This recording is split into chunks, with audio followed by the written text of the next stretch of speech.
You find yourself in a narrow corridor deep within the Forbidden City. The year is 1720. The walls are painted in imperial yellow, but the air smells of fear and jasmine incense. Your silk slippers make no sound on the polished stone as you follow an elderly eunuch.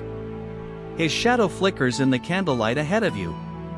You are 15 years old. And you've just been selected as one of the emperor's newest concubines. Suddenly, the eunuch stops and turns. His eyes hold a strange mix of pity and precision. "Listen carefully, child," he whispers, barely louder than the trickling of water from distant fountains. "What I tell you now will determine whether you live or die in this place. These are not traditions. They are chains unseen but unbreakable, wrapped around every woman who enters the Son of Heaven's bed." Your heart pounds in your chest. Everything you believed about luxury, honor, and imperial life begins to unravel. The truth of the harem is far stranger and far darker than anything you ever imagined. Before each encounter, your body is inspected by senior eunuchs for any hidden weapons, bruises, or forbidden marks. Even your fingernails are checked for poison. You are not trusted, not as a lover, nor as a subject, but as a potential assassin cloaked in silk. Upon arrival, you are stripped not only of freedom, but of your name. Your birth name is erased from the palace records. You are given a new one chosen from a list, based on your perceived rank and use. That old name? It becomes a forbidden memory. A ghost you dare not speak aloud. The third rule governs your gaze. You must never look the emperor in the eye during intimacy. Instead, fix your focus just below his chin. Why? Because true eye contact is dangerous. It creates intimacy. It reveals emotion. It risks the emperor seeing your pain, or worse, your intelligence. And it risks you seeing him not as a god, but as a frightened, aging man trying to prove his divinity through dominance. If you do meet his eyes, you must drop to the floor and beg forgiveness, not for insolence, but for daring to see him as an equal. Those who break this rule too often aren't killed. They're sent to the eunuch's quarters, doomed to live as silent reminders of what happens when a woman forgets her place. Even your sleep is not your own.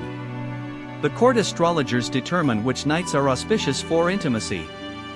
On those nights, no matter how ill you feel or how exhausted you are, you must be ready. The stars decide your fate.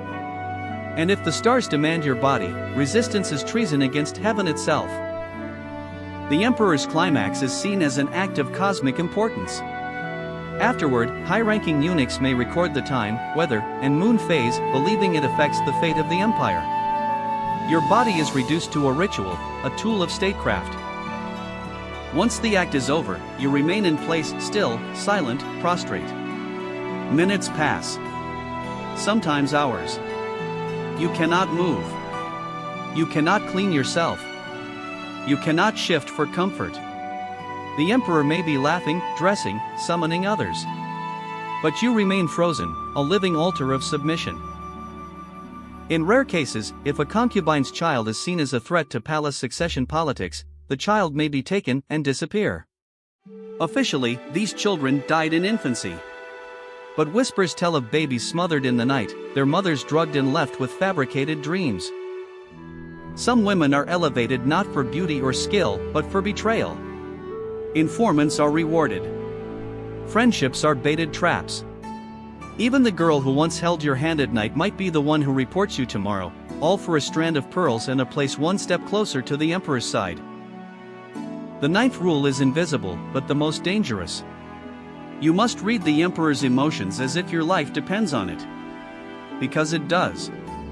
If he is angry, you must be soothing, but not too soft. If he is grieving, you must comfort, but never presume. If he is joyful, you must reflect it, but not shine brighter. You become a mirror for his moods, never allowed to have emotions of your own. You become an expert in his psychology, and a stranger to your own.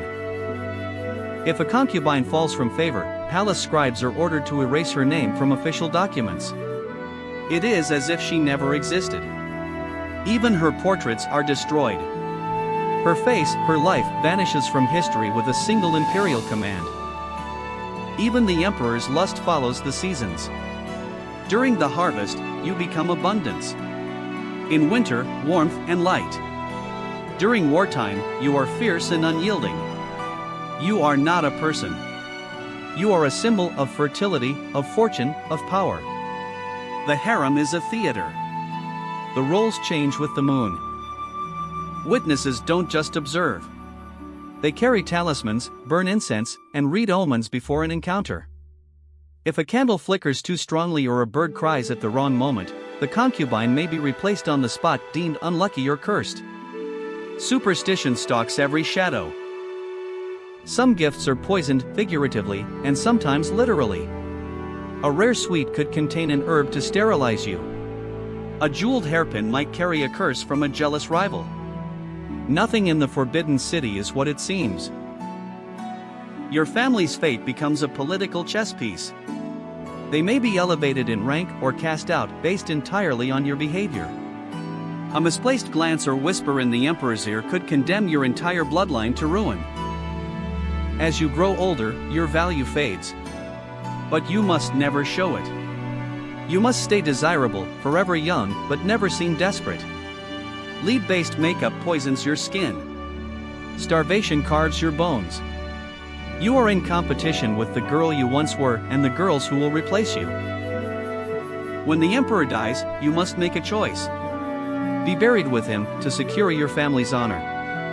Or live on as a shadow, never remarrying, never bearing children again. You write poems about your devotion. You plan your own funeral rites. You begin preparing for death the moment you enter the harem. Some concubines became secret historians. They etched stories into the wood of their bedposts. They embroidered truths into hidden layers of silk. Their resistance wasn't loud, it was woven, whispered, worn like armor beneath their robes.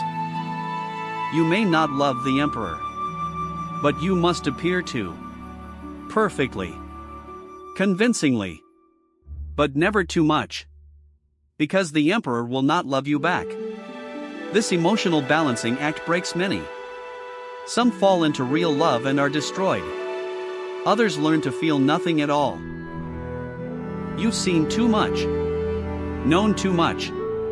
Touched too much power. The new emperor cannot trust you. Some are exiled to temples. Some vanish without a trace. Some are forced into servitude, reminders of how little favor truly means. But some refuse to forget. Some carry these rules not as burdens, but as warnings. Some, even as they whisper to the next girl, leave small signs, clues buried in poems, in glances, in the placement of a candle. A secret hope that one day, someone will remember enough to break the cycle.